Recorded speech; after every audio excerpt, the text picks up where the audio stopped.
Hello friends, आपका स्वागत है मैं बाबू एजुकेशन चैनल पर। मैं रोशन यादव आप लोग को दूसरे वीडियो में बता चुका था कि अध्यारोपण का सिद्धांत तक बता चुके थे। ठीक है, उसके आगे है इलेक्ट्रिक फील्ड वैद्युत क्षेत्र। ठीक है, इलेक्ट्रिक फील्ड वैद्युत क्षेत्र। वैद्युत क्षेत्र किसे कहते हैं?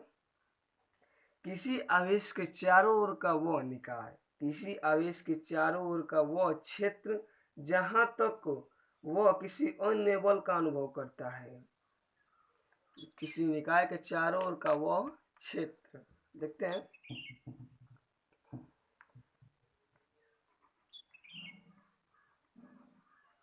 किसी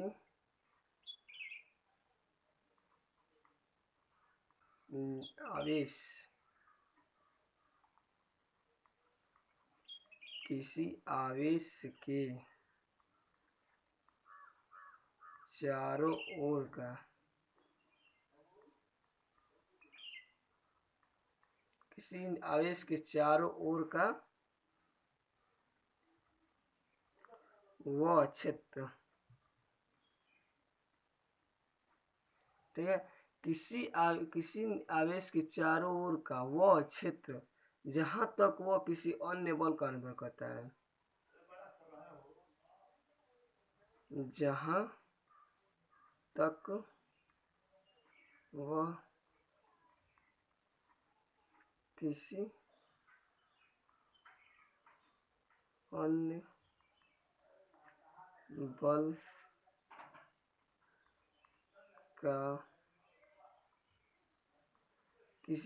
बल का अनुभव करता है।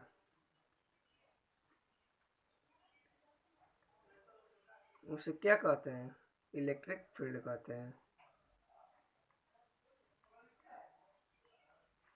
इलेक्ट्रिक फील्ड कहते हैं। ठीक है, उसे इलेक्ट्रिक फील्ड कहते हैं। इसका और एक डिफिनेशन देख लेते हैं उसको भी। अथवा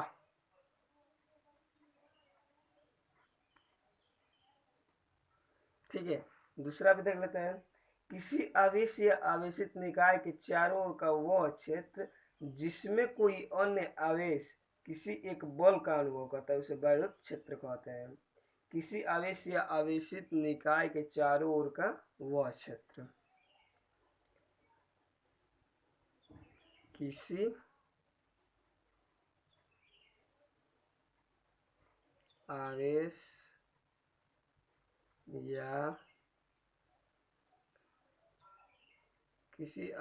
या आवेशित क्षेत्र, आवेशित निकाय के चारों ओर का वह क्षेत्र, निकाय के चारों ओर का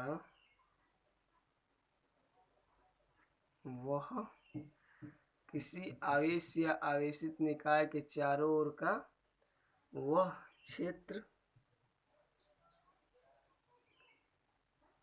जहां तक वह चाहे जिसमें कोई अन्य आवेश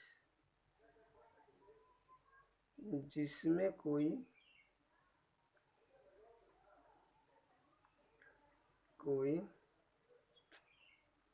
अन्य आवेश एक बल का अनुभव करता है।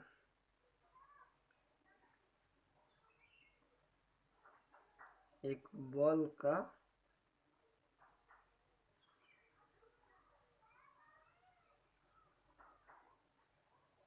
अनुभव करता है।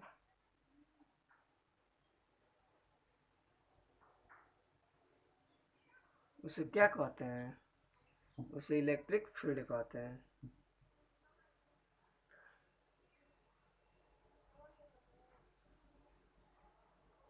इलेक्ट्रिक फील्ड कहते हैं।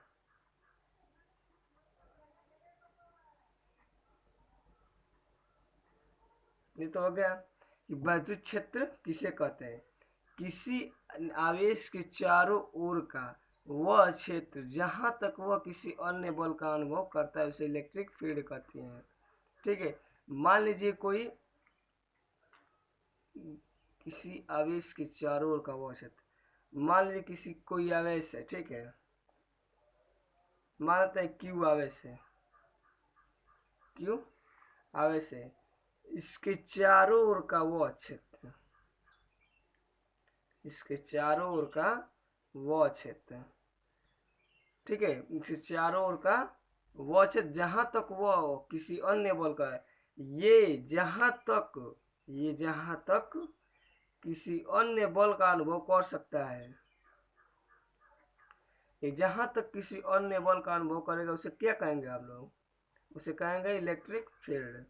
ठीक है, अब दूसरा देते हैं, किसी आवेश या आवेशित निकाय का चारों ओर का वह क्षेत्र, यही है, यही कहते हैं, ये आवेश या आवेशित निकाय यही है। ठीक है, जिसमें कोई अन्य आवेश एक बल का अनुभव करता है, यहीं पे आवेश किसी अन्य बल का क्या करेगा, अनुभव करेगा, उसे हम क्या कहेंगे, उसे हम लोग इलेक्ट्रिक फील्ड कहेंगे। ठीक है, आगे आगे देखते हैं दोस्तों, वैद्युत क्षेत्र की तीव्रता। ठीक है, वैद्युत क्षेत्र की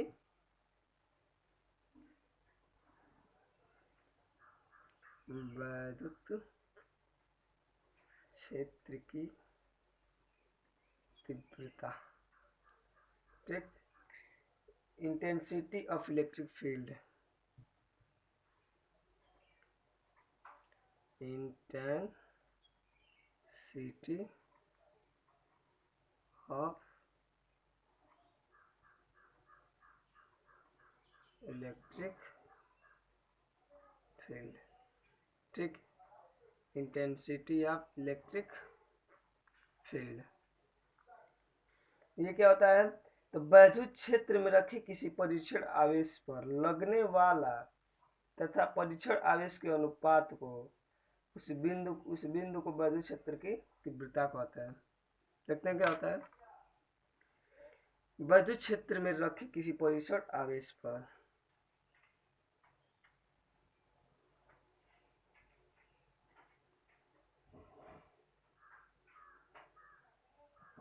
क्षेत्र में रखे किसी परीक्षण, वैद्युत क्षेत्र में रखे किसी परीक्षण आवेश पर लगने वाला बल, लगने वाला बल। ठीक है, वैद्युत क्षेत्र में रखे किसी परीक्षण आवेश पर लगने वाला बल तथा परीक्षण आवेश के अनुपात को, तथा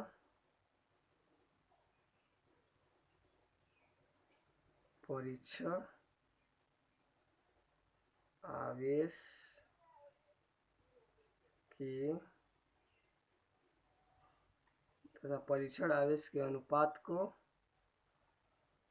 क्या कहेंगे, उस बिंदु को वैद्युत क्षेत्र की तीव्रता कहेंगे, उस बिंदु की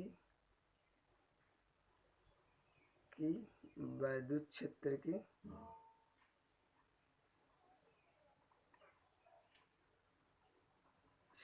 की तीव्रता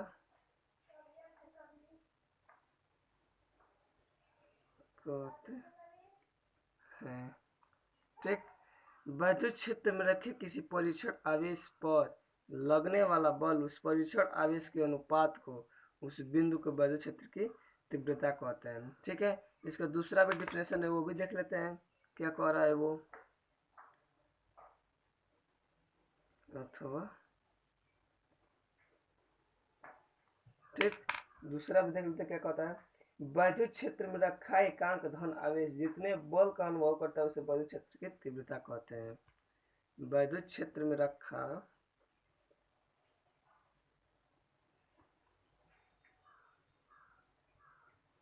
वैद्युत क्षेत्र में रखा एकांक धन आवेश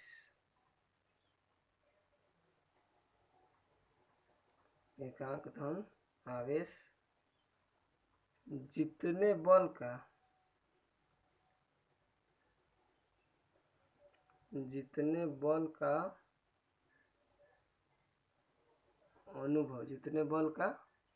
अनुभव करता है। वैद्युत क्षेत्र में रखा एकांक धन आवेश जितने बल का अनुभव करता है उसे क्या कहते हैं? वैद्युत क्षेत्र की तीव्रता कहते हैं। उसे इंटेंसिटी ऑफ इलेक्ट्रिक चार्ज कहते हैं।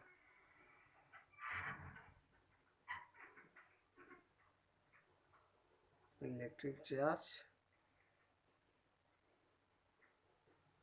कहते हैं। ठीक है। वैद्युत क्षेत्र में रखा एकांक धन आवेश जितने बल का अनुभव करता है। ठीक है, यानी मान लीजिए कोई Q आवेश है, उसको वैद्युत क्षेत्र में हम लोग रखे हैं।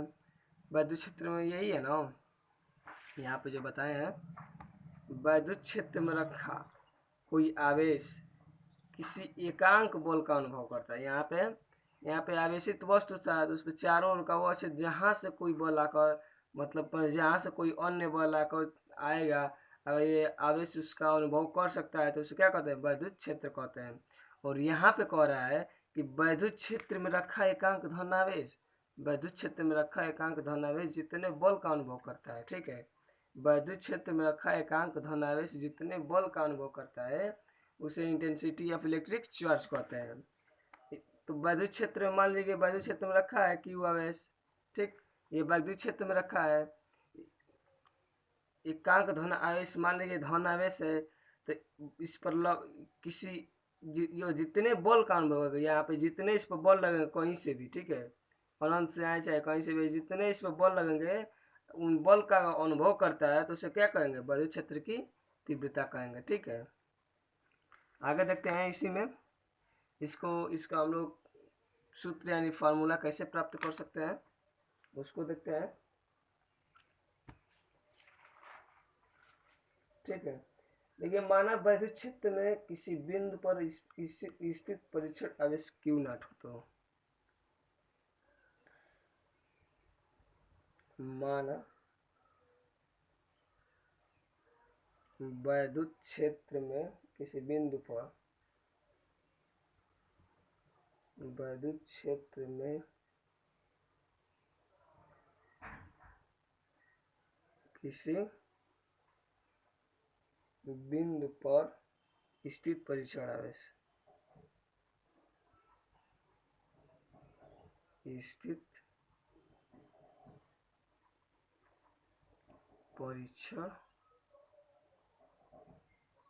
ठीक, माना वैद्युत क्षेत्र में किसी बिंदु पर स्थित परीक्षण आवेश Q नॉट, ठीक, परीक्षण आवेश Q नॉट, लगने वाला बल F हो, तो और लगने वाला बल F हो तो वैद्युत क्षेत्र की तीव्रता क्या होता है?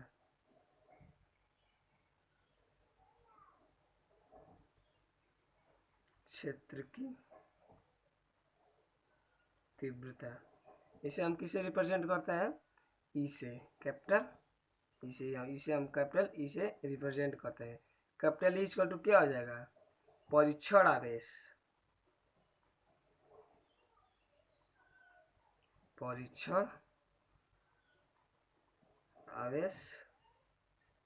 परीक्षण आवेश क्या होगा? Q नॉट, ठीक, परीक्षण आवेश Q नॉट और अपान बल F होगा। अपन क्या होगा? नहीं, गलती हो गया यहाँ से, सॉरी, ये नीचे रहेगा, ये ऊपर रहेगा। ठीक है, ये हो जाएगा बल F, ठीक, अपन परीक्षण आवेश Q नॉट, परीक्षण आवेश Q नॉट। क्यों ये ऊपर है? क्योंकि यही बल है, यही परीक्षण आवेश पर ये लग रहा है, इसलिए ऊपर रहेगा। परीक्षण आवेश जिस पर बल लगता है वो हमेशा क्या रहता है? नीचे रहता है, मतलब बट्टे के रूप में नीचे, हर के मतलब हर के रूप में रहता है वो। ठीक है, तो यहाँ से इक्वल टू क्या हो जाएगा? इक्वल टू हो जाएगा एफ अपन क्यू नॉट। ठीक है, अब यही हम लोग को देखना ये कहाँ से आ रहा है। ठीक, इसको हम लोग याद करेंगे किस तरह यह आएगा। एकांक आवेश या परीक्षण आवेश या काल्पनिक आवेश का मान 1 होता है। ठीक, यहाँ से लिख लेते हैं। एकांक आवेश,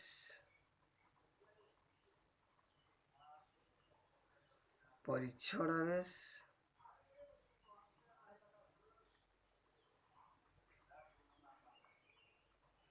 एकांक आवेश, परीक्षण आवेश या काल्पनिक आवेश का मान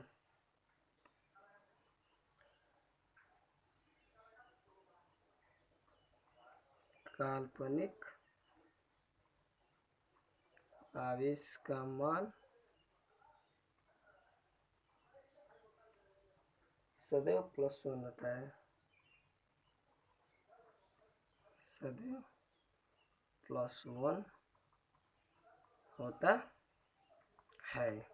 ठीक, एकांक आवेश या परीक्षण आवेश, एकांक आवेश या परीक्षण आवेश या काल्पनिक आवेश का मान क्या होता है? सदैव 1 होता है। ठीक, तो हम लोग आगे क्या करेंगे?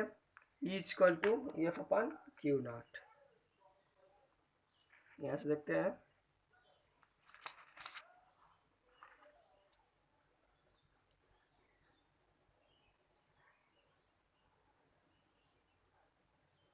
Equal to F upon Q naught, coulomb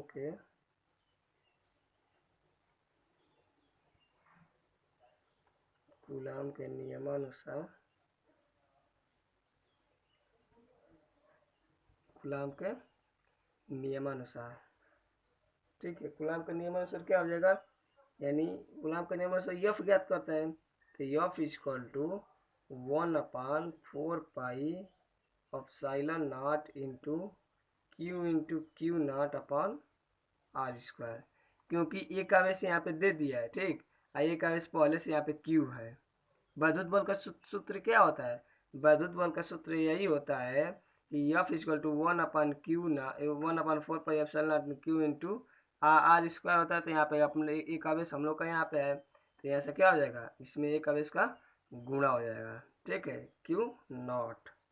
ठीक, अब इसके आगे देखते हैं क्या होता है। इसके आगे है इक्वल टू, ठीक है, यानी हम लोग का यहाँ से ई बराबर दिया है एफ अपन क्यू नॉट। तो हम लोग एफ का मान ज्ञात कर रहे हैं। ठीक, एफ का मान ज्ञात करेंगे तो क्या हो जाएगा? ई इंटू क्या हो जाएगा? Q not. अगर एफ का मान हम लोग समीकरण 1 में पुट कर रहे हैं, मान लीजिए कि ये समीकरण 1 है, यदि एफ का मान हम लोग समीकरण 1 में पुट कर दे रहे हैं तो क्या मिलेगा हम लोग को?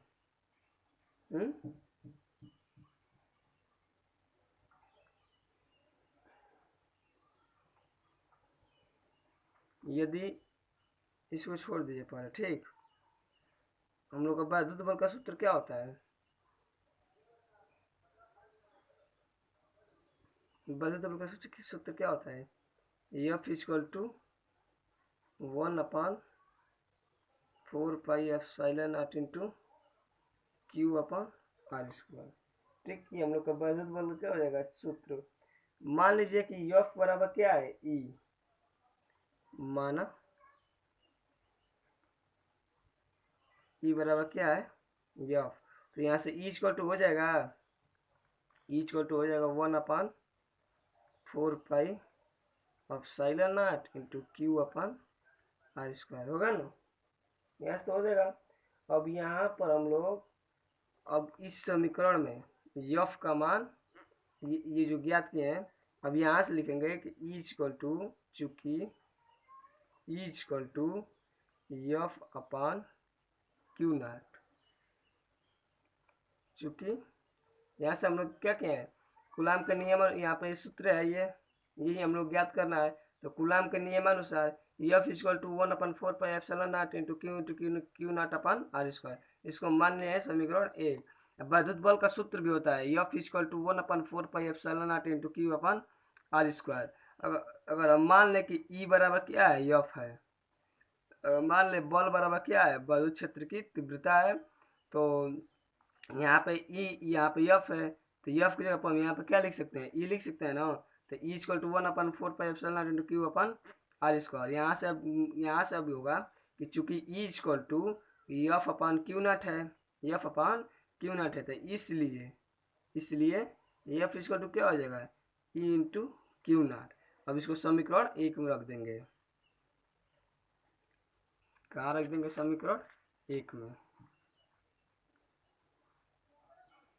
एफ बराबर क्यू नॉट इंटू ई, समीकरण 1 में रखने पर, ठीक है। इसको समीकरण 1 में रखेंगे तो क्या हो जाएगा, यहाँ से हो जाएगा एफ का मान रख देंगे ना, तो E into Q naught equal to 1/4 pi epsilon naught into Q not upon R square, ठीक। अब यहाँ पे क्यू नॉट गुणा है तो क्या हो जाएगा, नीचे आके यहाँ पे गुणा है तो नीचे क्या हो जाएगा, भाग हो जाएगा, ठीक। तो यानी ई इक्वल टू हो जाएगा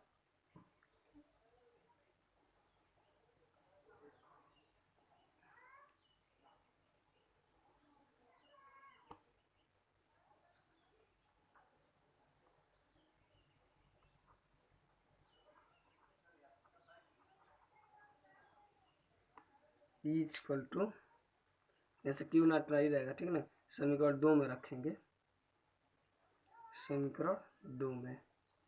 अभी हम आपको समझा देंगे, रुक जाइए, थोड़ा सा मिस्टेक हो गया है। तो यहाँ से ई इक्वल टू क्या हो जाएगा, 1 अपान, यहाँ से एफ का मान इतना है ना, एफ का मान यहाँ पे डायरेक्ट एफ लिख देते हैं, पक्षांतर मत कीजिए इसको। E into Q naught equal to, इतना का मान कितना है, एफ है ना, वैद्युत बल मान है एफ, ठीक। इसको एफ लिख देते हैं, तो फिर ई बराबर कितना हो जाएगा, एफ अपन क्यू नॉट हो जाएगा। एक बार और देख लीजिए किस तरह आया है, ठीक है। एक बार और बताते हैं किस तरह आया है, ठीक। देखिए हम लोग का क्या रहा है, वैद्युत क्षेत्र की तीव्रता कह रहा है कि वैद्युत क्षेत्र मतलब वैद्युत क्षेत्र में रखे किसी परीक्षण आवेश पर लगने वाला बल तथा परीक्षण आवेश के अनुपात को उस बिंदु की वैद्युत क्षेत्र की तीव्रता कहते हैं। तो हमने मान लिया कि माना वैद्युत क्षेत्र की तीव्रता किसी बिंदु पर स्थित परीक्षण आवेश क्यू नॉट और लगने वाला बल एफ हो, तो वैद्युत क्षेत्र की तीव्रता इक्वल टू क्या होगा, बल अपन परीक्षण आवेश यानी एफ अपन क्यू नॉट। तो इक्वल टू क्या हो गया, एफ अपन क्यू नॉट। एकांक आवेश तथा परीक्षण आवेश, एकांक आवेश परीक्षण आवेश या काल्पनिक आवेश का मान सदैव क्या होता है, 1 होता है। सदैव मान किसका होता है, 1 होता है, ठीक, सदैव 1 होता है। तो यहाँ से हो जाएगा कि E equal to F upon Q naught, यानी कूलाम के नियमानुसार F equal to 1/4 pi epsilon naught into Q1 into Q2 होता है। तो यहाँ पे एक आवेश Q है, एक दूसरा आवेश Q2 है, तो यानी Q into Q not upon R square. इसको मान लेंगे समीकरण 1। यानी एक वैद्युत बल का सूत्र भी होता है, यानी एफ इक्वल टू क्या होता है, 1/4 pi epsilon naught Q into R square. इसको मान लेंगे क्या, समीकरण नंबर 2। इसको हम लोग समीकरण नंबर 2 मान लेंगे। यानी यहाँ से माना कि ई बराबर एफ, तो इसको ई लिख सकते हैं ना, ई लिख सकते हैं, तो 1/4 pi epsilon naught into Q upon R square. अब यहाँ से दिया है E equal to 1/4 pi epsilon naught into Q upon R square. अब यहाँ से चूंकि ई इक्वल टू वो F upon Q naught, E equal to F upon Q naught, तो एफ इक्वल टू क्या हो जाएगा, ई इंटू क्यू नॉट, कहाँ से किधर भाग है, इधर एफ से क्यू नॉट का भाग है, तो इधर क्या गुणा हो जाएगा। ठीक, यहाँ तक समझ में आया ना। हाँ, तो यहाँ से अब एफ का मान समीकरण नंबर 2 में रखेंगे। एफ का मान किस में रखेंगे, समीकरण नंबर 2 में रखने पर, यानी समीकरण नंबर 2 क्या है हम लोग का, ये है ना वैद्युत बल वाला सूत्र है, यानी E into Q naught equal to 1/4 Q upon R square. ठीक, यहाँ पे अब यहाँ पे देखिए, यहाँ पे क्या दिया है, यहाँ पे सूत्र दिया है ना, तो किसका सूत्र होता है, वैद्युत बल का सूत्र होता है। तो इतना बड़ा ये यफ बराबर इतना होता है। ठीक, यफ बराबर इतना होता है, तो हम लोग लिख सकते हैं ना कि यफ, इसके स्थान पर हम लोग यफ लिख सकते हैं। इसके स्थान पर क्या लिखेंगे हम लोग, यफ लिख देंगे, यानी E into Q not upon F, यानी E equal to F upon Q not. क्या होगा, प्रूव्ड। ठीक, प्रूव्ड हो गया। इसका मात्रक क्या होता है, वैद्युत क्षेत्र का मात्रक, वैद्युत क्षेत्र का मात्रक क्या होता है, वैद्युत क्षेत्र का मात्रक। ठीक, वैद्युत क्षेत्र का मात्रक क्या होता है, वैद्युत क्षेत्र की तीव्रता का मात्रक है, क्षेत्र की तीव्रता का मात्रक। ठीक, क्या होगा, यफ का मात्रक, यानी क्या होता है, बल का मात्रक, मात्रक बटे क्यू नॉट का मात्रक, परीक्षण आवेश का मात्रक। ठीक, देखते हैं क्या मिलता है यहाँ से। बल का मात्रक क्या होता है, बल का मात्रक होता है न्यूटन। ठीक, बल का मात्रक न्यूटन अपन आवेश का मात्रक क्या होता है, कूलाम। तो क्या हो जाएगा, न्यूटन प्रति कूलाम, या फिर वोल्ट प्रति मीटर, इक्वल टू न्यूटन प्रति कूलाम या वोल्ट प्रति मीटर। ठीक, ये दोनों में से कोई एक हो सकता है। इसकी बीमा हम लोग ज्ञात करें तो बीमा इक्वल टू क्या होगा, बीमा ज्ञात करें तो बल की बीमा क्या होती है,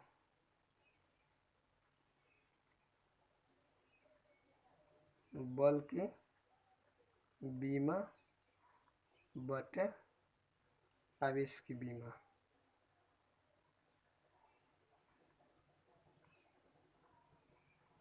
आवेश की बीमा। ठीक, बल की बीमा बटे आवेश की बीमा। तो बल की बीमा क्या होती है, mlt के power -2 upon AT upon AT। ठीक, तो ये ऊपर चला जाएगा तो क्या हो जाएगा, mlt पे -1 नहीं -3 हो जाएगा, हाँ -3 A इनवर्स हो जाएगा। ठीक, यही क्या होगा, बल की मतलब वैद्युत क्षेत्र की तीव्रता का बीमा होगी। ठीक, अब आगे देखते हैं क्या होता है।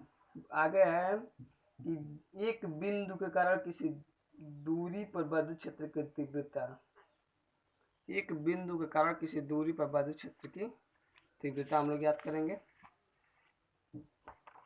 एक बिंदु के कारण, ठीक है,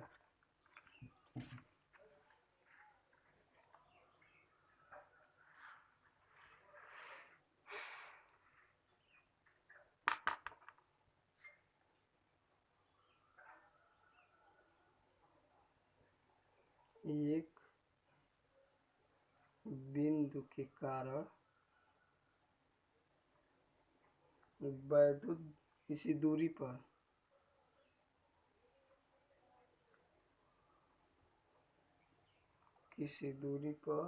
वैद्युत क्षेत्र की तीव्रता, वैद्युत क्षेत्र की तीव्रता। ठीक है, हम लोग को ये क्या, एक बिंदु के कारण किसी दूरी पर वैद्युत क्षेत्र की तीव्रता हम लोग क्या करना है, फाइंड आउट करना है। मान लीजिए कि कोई दो निकाय है यानी आवेश। मान लीजिए कि ये Q है, ये क्या है Q नॉट। ठीक, मान लीजिए कोई दो निकाय यानी आवेश है, प्लस पहला है प्लस Q और दूसरा है प्लस Q नॉट।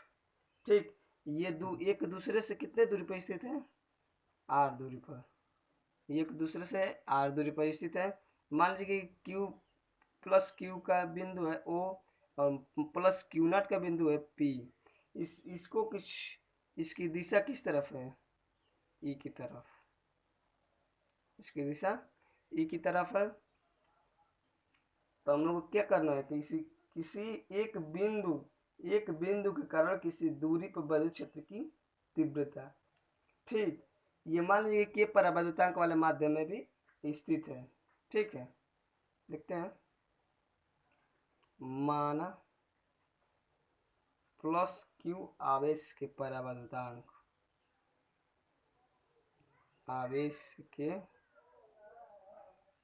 परावैद्युतांक, माना प्लस Q आवेश के परावैद्युतांक वाले माध्यम में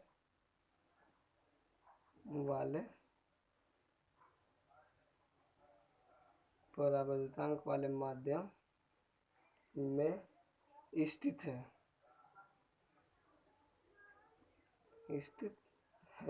इसे r दूरी पर एक बिंदु P है, इससे r दूरी पर एक बिंदु क्या है P है। ठीक, एक बिंदु P है जिस पर हम लोग को विद्युत क्षेत्र की तीव्रता ज्ञात कर रहे हैं।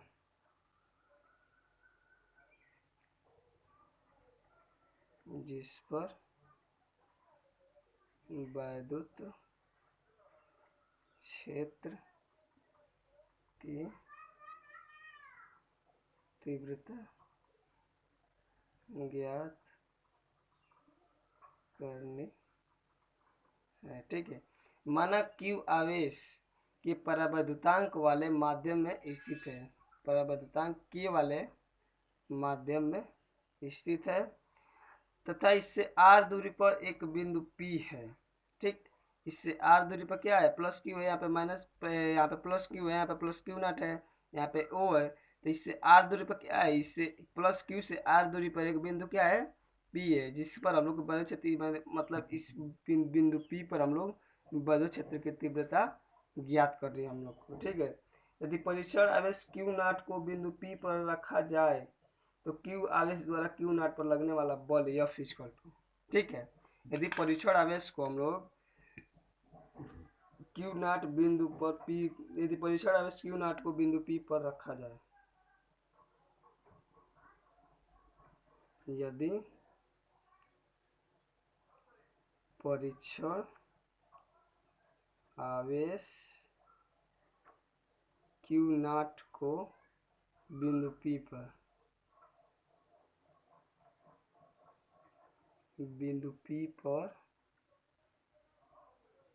रखा जाए, ठीक, रखा जाए तो प्लस Q आवेश द्वारा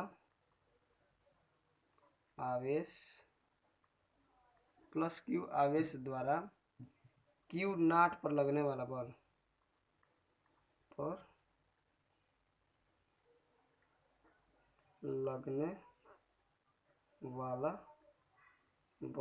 F इक्वल टू क्या हो जाएगा, 1/4πε0 into Q not upon r square. मान लीजिए कि समीकरण 1 है।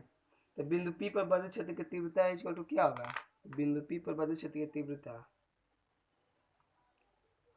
बिंदु P पर विद्युत क्षेत्र की तीव्रता, विद्युत क्षेत्र की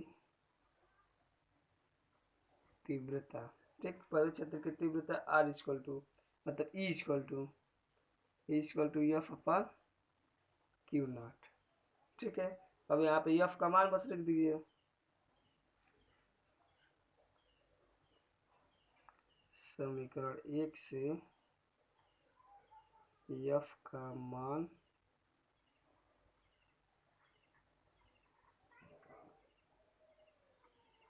समीकरण 2 में रखने पर, समीकरण 1 से एफ का मान समीकरण 2 में रखने पर क्या हो जाएगा? ये समीकरण 1 क्या है, यहाँ से हो जाएगा ई इक्वल टू एफ का मान कितना है 1/4 pi into Q into Q not upon R square into Q not.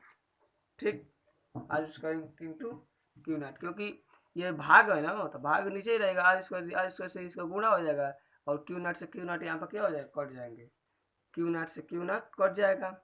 ऐसे क्या बचेगा हम लोग का ई इक्वल टू, बचेगा हम लोग का E equal to 1/4 pi epsilon naught into Q upon R square.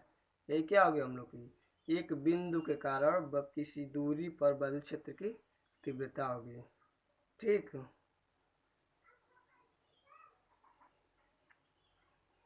ठीक क्या होगी, एक बिंदु के कारण किसी दूरी पर विद्युत क्षेत्र की तीव्रता क्या होगी, E equal to 1/4 pi epsilon naught Q into Q upon R square होगी।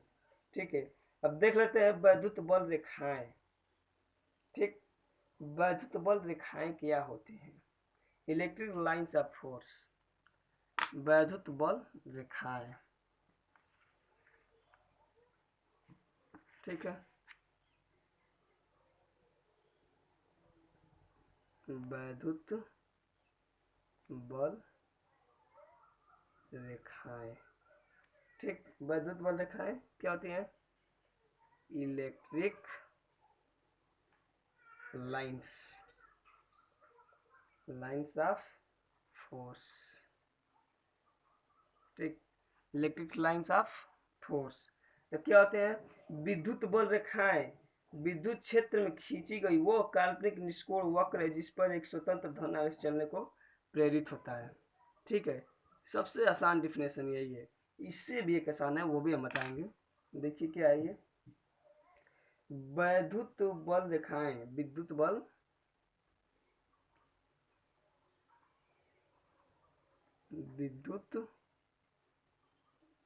बल रेखाएं। ठीक, विद्युत बल रेखाएं विद्युत क्षेत्र में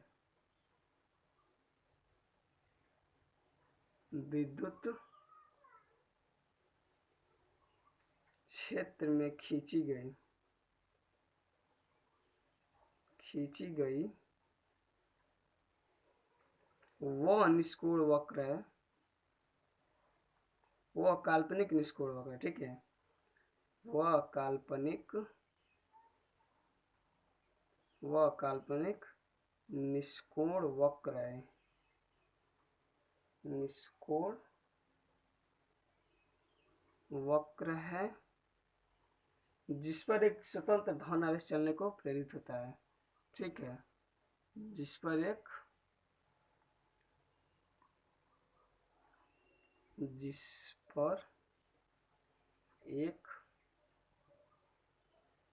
स्वतंत्र धन आवेश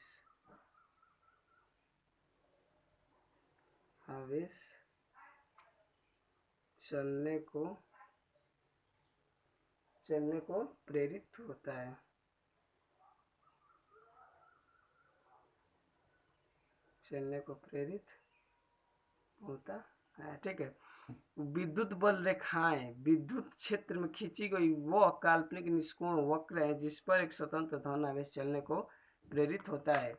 हम लोग दूसरा डिफिनेशन भी देख लेते हैं अथवा। ठीक है, दूसरा क्या होगा, विद्युत बल रेखाएं वे रेखाएं हैं जो विद्युत क्षेत्र को अविरल प्रदर्शित करती हैं। ठीक है, ठीक, विद्युत बल रेखाएं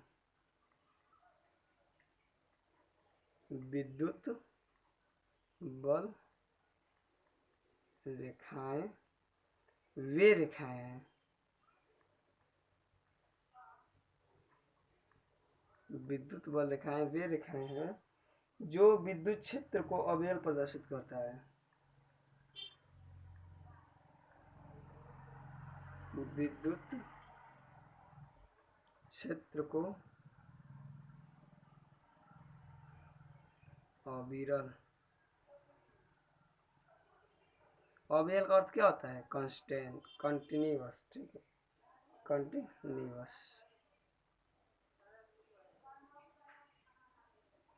कंटिन्यूअस यानी कांस्टेंट। ठीक है, अविरल ने कंटिन्यूअस प्रदर्शित करता है।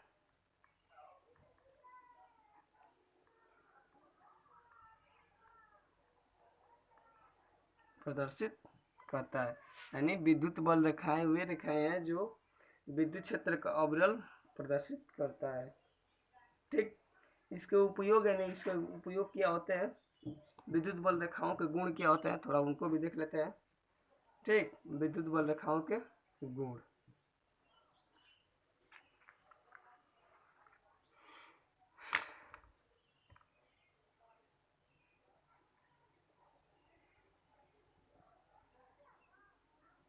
विद्युत बल रेखाओं के गुण। ठीक है, विद्युत बल रेखाओं के गुण। ठीक, quantities of electric lines of force.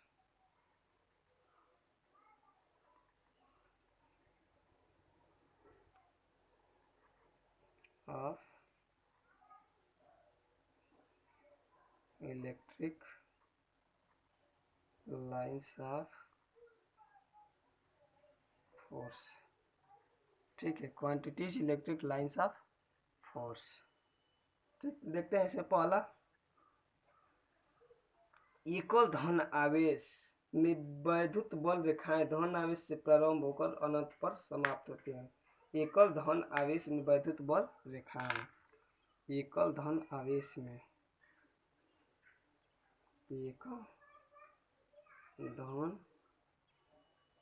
एकल धन आवेश में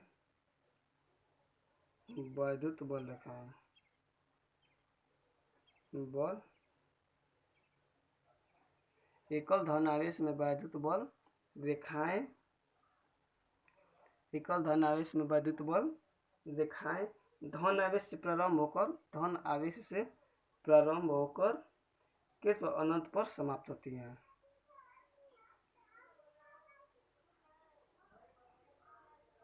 धन आवेश से प्रारंभ होकर अनंत पर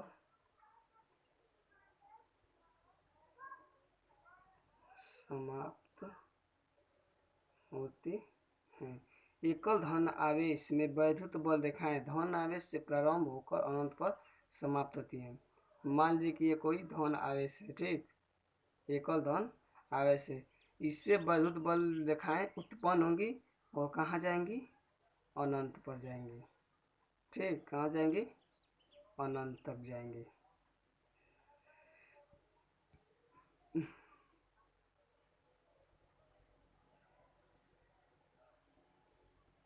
कहाँ तक जाएगी? इनफाइनाइट तक जाएगी। ठीक, दूसरा होता है एकल धन आवेश में वैद्युत बल रेखाएं, एकल धन आवेश में, एकल धन आवेश में वैद्युत बल रेखाएं, एकल आवेश में वैद्युत बल रेखाएं ऋण आवेश यानी अनंत से प्रारंभ होकर, ठीक, अनंत से बल रेखाएं अनंत से प्रारंभ होकर ऋण आवेश पर समाप्त होती हैं। आवेश पर समाप्त होती है। देखते हैं कैसे होते हैं। देखिए यहाँ पर मान लीजिए कोई ऋण आवेश है, ये अनंत से इस पर समाप्त होगी। अनंत से आएंगे जब ना, अनंत से आएंगे किरणें, इस पर क्या होंगे, इस पर समाप्त होंगे, इनफाइनाइट। इसकी दिशा इस तरफ है, इसकी दिशा इस तरफ है, और इसकी दिशा किस तरफ है, इसकी दिशा इनफाइनाइट है, इसकी दिशा इस तरफ होगी। ठीक, यानी कह कह रहा है पहला कि एकल धन आवेश में वैद्युत बल रेखाएं धन आवेश से प्रारंभ होकर अनंत पर समाप्त होती हैं। यानी धन आवेश से प्रारंभ होगी और अनंत तक, इनफाइनाइट तक जाएंगी। और दूसरा कह रहा है कि एकल धन आवेश वैद्युत बल से प्रारंभ होकर, वैद्युत बल रेखाओं के अनंत से प्रारंभ होकर, यानी अनंत से प्रारंभ हो रही है और कहाँ आकर ऋण आवेश पर क्या हो रही है, यहाँ पे होकर ऋण आवेश पर समाप्त हो, यानी ऋण आवेश पर क्या हो जाएंगी, समाप्त हो जाएंगी। ठीक, अब तीसरा देखते हैं क्या है। वैद्युत बल रेखाएं धन आवेश से प्रारंभ होकर ऋण आवेश पर भी समाप्त होती हैं। तीसरा देखिए क्या है।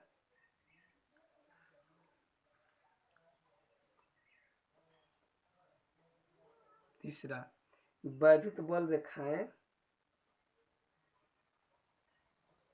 वैद्युत बल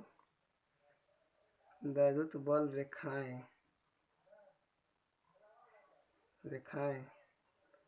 धन आवेश से प्रारंभ होकर, धन आवेश से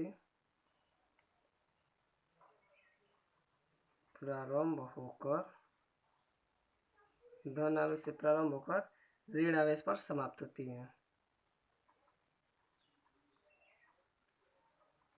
ऋण आवेश पर समाप्त होती है। देखिए मान लीजिए कोई एक धन आवेश है और ये क्या है, ऋण आवेश। यहाँ से प्रारंभ होगी, यहाँ से प्रारंभ होगी और कहाँ जाकर ऋण आवेश पर समाप्त हो जाएंगी। ठीक, मतलब धन आवेश से प्रारंभ होगी और ऋण आवेश पर समाप्त हो जाएंगी।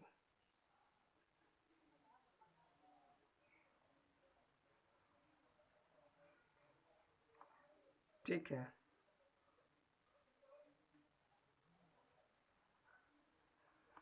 यानी वैद्युत बल रेखाएं धन आवेश से प्रारंभ होगी और ऋण आवेश पर समाप्त होगी।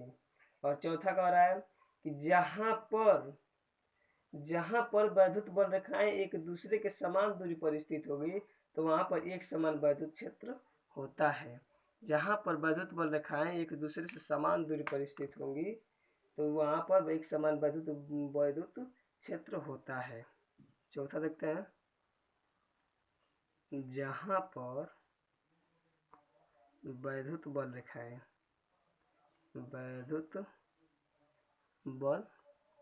जहां पर वैद्युत बल रेखाएं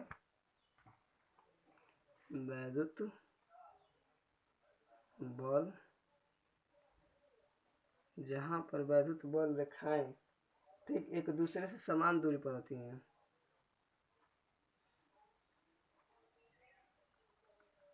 एक दूसरे से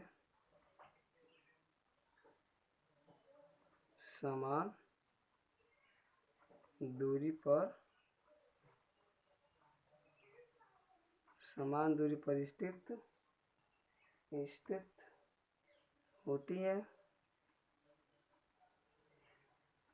एक दूसरे से समान दूरी पर स्थित होती है तो वहां पर एक समान वैद्युत क्षेत्र होता है।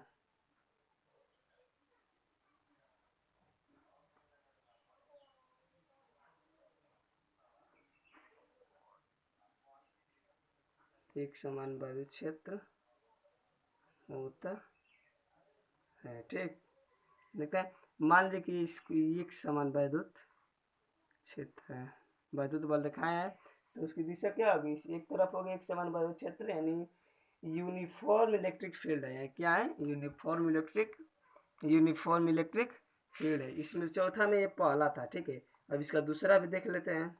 जहाँ पर वैद्युत बल रेखा एक दूसरे से असमान दूरी पर स्थित है तो वहाँ पे असमान वैद्युत क्षेत्र होगा, ठीक है, यही होगा, लेकिन बस समान और असमान का अंतर है। जहाँ पर वैद्युत बल रेखाएं वैद्युत बल रेखाएं एक दूसरे से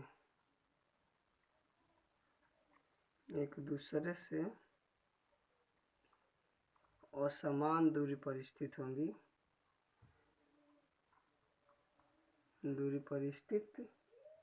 असमान दूरी पर स्थित होती है,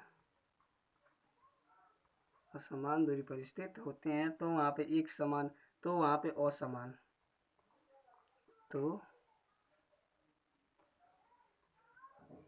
वहाँ पर असमान वैद्युत क्षेत्र होता है, वैद्युत क्षेत्र होता है। दिशा एक ही रहेगी, दिशा क्या रहेगी, एक ही रहे, लेकिन बस इधर उधर रहेंगे ये दोनों, ठीक। इसे हम क्या कहेंगे, असमान वैद्युत क्षेत्र, यानी non uniform electric field, non uniform electric field.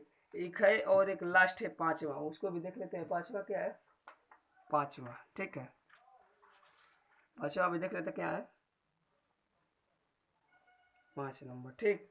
5 number कह रहा है कि वैद्युत बल रेखाओं के वक्र के किसी भी बिंदु पर खींची गई स्पर्श रेखा, वैद्युत बल रेखाओं के वक्र के किसी भी बिंदु पर खींची गई स्पर्श रेखा उस बिंदु पर वैद्युत क्षेत्र की दिशा को प्रदर्शित करते हैं। लिख लेते हैं, वैद्युत बल रेखाओं के वक्र के किसी भी बिंदु पर, वैद्युत बल रेखाओं के वक्र के किसी भी बिंदु पर वैद्युत बल रेखाओं के किसी भी बिंदु पर, वैद्युत बल रेखाओं के वक्र पर, ठीक है, वक्र पर किसी भी बिंदु पर, वक्र के किसी भी बिंदु पर खींची गई स्पर्श रेखा,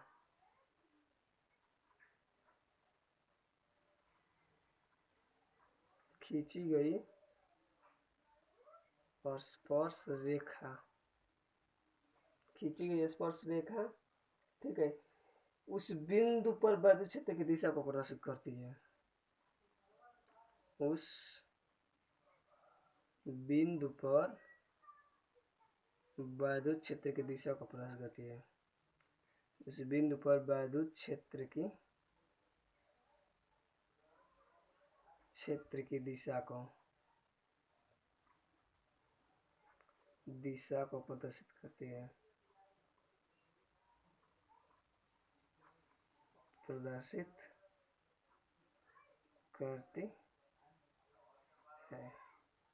ठीक है। कि इसका चित्र भी देख लेते क्या होता है। मान लीजिए ये प्लस क्यू है, ये माइनस है, ठीक है।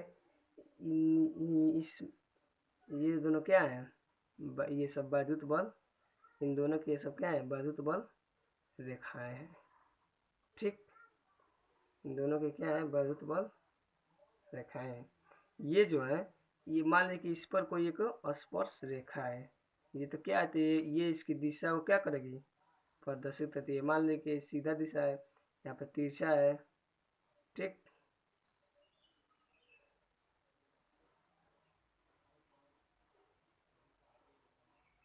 ये सब स्पर्श रेखाएं किस दिशा को, उसकी दिशा को, वैद्युत क्षेत्र की दिशा को प्रदर्शित करेंगे, ठीक। थैंक यू दोस्तों, आज का वीडियो यहीं तक रहेगा, कल देखेंगे, आगे देखेंगे कल वैद्युत द्विध्रुव, ठीक है। आगे हम लोग का कल है वैद्युत द्विध्रुव है।